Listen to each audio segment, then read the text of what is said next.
Hey guys, this is Page from Beebom.com, and Realme launched its new smartphones in India yesterday, the Realme X7 Pro and the Realme X7. Now the Realme X7 Pro seems nice, but I find the Realme X7 more interesting because of its price tag. I mean 20k for a phone with Super AMOLED display, Dimensity 800U chipset, 50-watt supercharged charging, etc. seems like a pretty good deal, right? But there's also some tough competition from the likes of the Mi 10i. So the question is, should you buy the Realme X7 over the Mi 10i? Well, I've been using the Realme X7 for 10 days now, and this is my review.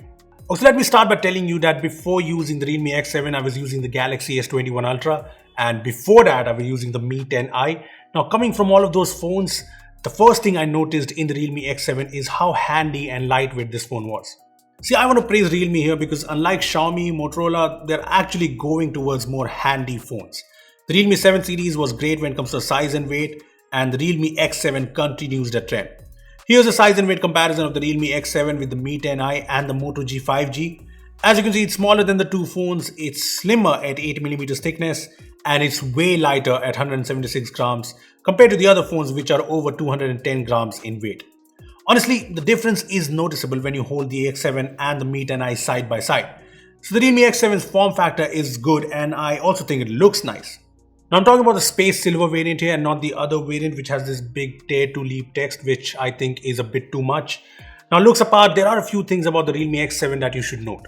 First up, the back here is plastic, and honestly the phone does not feel cheap, but at this price I think a glass back would have made more sense. Other than that, there's no headphone jack, which is something you normally find in phones in this segment. Thirdly, there's only a single speaker here at the bottom, and I found it to be pretty weak. Plus, its location is such that every time I play games, the speaker got muted with my hands. No stereo speakers is kind of a strange move really, because the Realme 7 had stereo speakers on board. Also, the phone does not have a micro SD slot. So basically, it's not all good with the Realme X7, and especially since the Mi 10i has all of these features. Anyway, moving on, the display is a big factor on the Realme X7. It's a 6.4-inch Super AMOLED FHD Plus display with 600 nits of peak brightness and 60Hz refresh rate. So you don't get a high refresh rate AMOLED here, but the AMOLED panel on the phone is pretty good.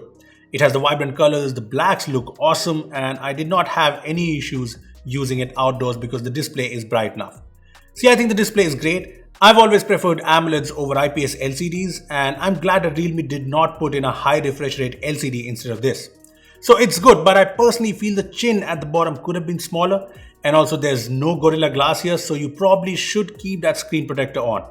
I removed it though, but there are no weird scratches on the front, so that's good. Also, if you're wondering about any Widevine license issues, well, the phone has support for Full HD playback in apps like Netflix, so no issues there. Plus, since this is AMOLED, you get the in-display fingerprint scanner here, and it's crazy fast and responsive. Now let's talk performance, which is important because I think you know the Realme X7 comes with the new Dimensity 800U 5G chipset with 6 or 8GB of LPDDR4X RAM and 128GB of UFS 2.1 storage. Now the Dimensity 800U is kind of the big highlight here because this is the first phone to pack in this new 5G chipset, and that's the reason we are working on a separate video on the 800U where we'll do an extreme test. We'll be testing out the performance, the temperature during different scenarios while gaming, the battery drain, and a lot more. So we are working on that, but right now let's take a look at the benchmark scores. So here are the Geekbench 5 scores of the Realme X7 and the Mi 10i side by side. And as you can see, the Snapdragon 750G is ahead, but the 800U is very close. Now Geekbench is purely a CPU benchmark. Now let's take a look at the AnTuTu scores, which combine CPU, GPU and more. And in this, the 800U is actually better. As you can see, the 750G is ahead on the CPU front, but the 800U is better when it comes to GPU. Overall, the 800U competes very well with the Snapdragon 750G on the Mi 10i, but that's just numbers. When it comes to the real world performance, I think the Realme X7 is good. It's just solid all around. So I've been using this phone a lot because it's my primary phone right now, and I haven't faced any weird lag or stutter, be it while using different apps or even while playing games. Now one question everyone has with MediaTek chipsets is, does it overheat?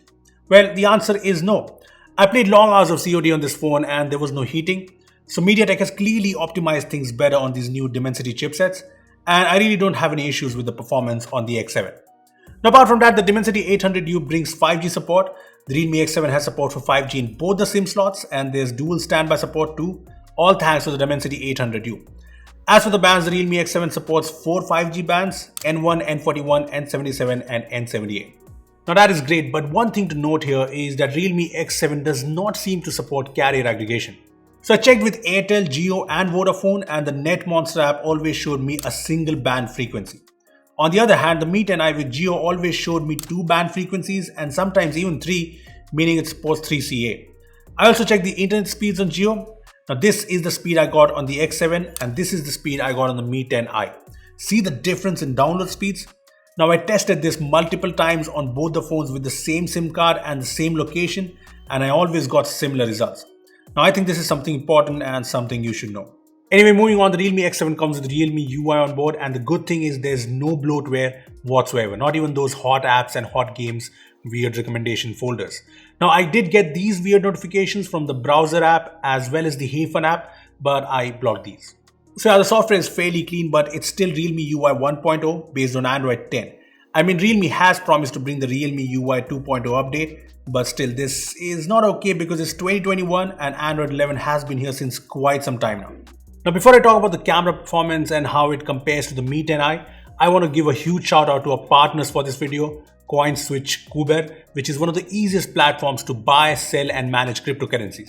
First, setting things up is pretty simple. You can do your KYC, which takes like 5 minutes, and you can start investing in any cryptocurrency. You can buy cryptos with a single tap and you can withdraw money directly into your bank account. Now the app shows you the popular ones like Bitcoin, Ethereum, Tron, Ripple, etc. But you can also check out the top gainers and you can invest a minimum of 100 rupees to 2,50,000 rupees. It's easy, and CoinSwitch Kuber is a very trusted company with around 2 million users, and now that people are considering investing in cryptocurrencies, this is an app you should check. CoinSwitch Kuber is available for free on the App Store and Play Store, so make sure to check it out. Link is in the description. Now next up are the cameras. So the Realme X7 has a triple camera setup, a 64 megapixel main camera, which I think is a Samsung sensor, an 8 megapixel ultra wide sensor and a 2 megapixel macro lens. So Realme has come down to a single 2 megapixel lens instead of having 2 of them, so good move there. Now coming to the camera performance, I think I will rate it good. Here are a few photos I've taken from the Realme X7. Now in good light, I think the 64 megapixel main camera does a very good job with the details, the dynamic range and the overall exposure. I did notice that the phone does saturate the colors a little more, making for a more pleasing shot, but yeah, a little unnatural. Other than that, I like the photos in daytime, and even in low light, I think the Realme X7 does a very good job with the exposure and the colors. Again, there are some pumped up colors in some photos and there is some noise in some photos, but overall, the low light shots range from decent to good. I also did a comparison with the Mi 10i. Now, if you've seen a Mi 10i review video, you'd know that its 108 megapixel camera takes very good photos. And while comparing things, it's clear that the Realme X7 cameras, when looked individually, are pretty good. But when you compare things, the Mi 10i is clearly better. See, the X7 does well, but it can't match the Mi 10i in terms of detail as well as sharpness in low light. Plus, the Mi 10i photos just have a more natural tone that a lot of us prefer. As for the other cameras in the Realme X7, the ultra wide angle lens does a good job with the color tuning and sharpness. But yeah, the details are kind of okayish and some photos have distortion on the edges, which is very noticeable. I also took a couple of portrait mode shots and I like the edge detection and the decent details, but the color tone looked a bit too warm on the face. When it comes to videos, there's 4K 30fps support, and here's a video shot from the phone. Now, even though there's no OIS, the stability is pretty good here and the video quality is decent, although nothing extraordinary, especially since the colors seem a bit boosted here. As for the selfies, the 16 megapixel camera does a nice job. In good light, the selfies are sharp in detail, so it's nice, but low light selfie performance is kind of average. Anyway, when it comes to battery, the Realme X7 has a decently sized 4310 mAh battery, and I was kind of expecting decentish performance, but turns out it's pretty good. So on medium to light usage, I got a screen on time of around 6 hours 40 minutes, which I think is very good. And on a more extensive use case, I got a screen on time of more than 5 hours, which again is pretty good for a battery of this size. Now, SOTs apart, the good thing about Realme X7's battery performance is that the phone almost always took me to the second day, which I think is very important. When it comes to charging, I'm glad that the Realme X7 comes with a 50 watt supercharger charger, and this is fast. It charges the phone from 10 to 50% in 13 minutes, which is awesome. And the full charge takes around 43 minutes, which is again pretty awesome. So it's time for the verdict. Now, the Realme X7 starts at Rs 19,999. So the big question is, should you buy the Realme X7 over the Mi 10i? See, overall, the Realme X7 is great when it comes to display with its AMOLED panel, its form factor, and it matches the Mi 10i in terms of performance. But other than that, the Mi 10i is the better phone. It looks more premium with its glass back, and it has all the features that the Realme X7 lacks, like a micro SD slot, dual stereo speakers, and the good old headphone jack. Plus, it has carrier aggregation support, and even though the X7 has good cameras, I still prefer the Mi 10i's camera performance a little more. So even though AMOLED is a big factor for me and Realme X7 is a good phone, I personally would go for the Mi 10i. So yep, that's my verdict, but I'd like to know which one would you go for, the Realme X7 or the Mi 10i. Tell us in the comment section below. Also give this video a like if you enjoyed it, make sure to share it and subscribe to our channel for more amazing tech videos. That's me signing off. Thanks for watching and I will see you in the next one.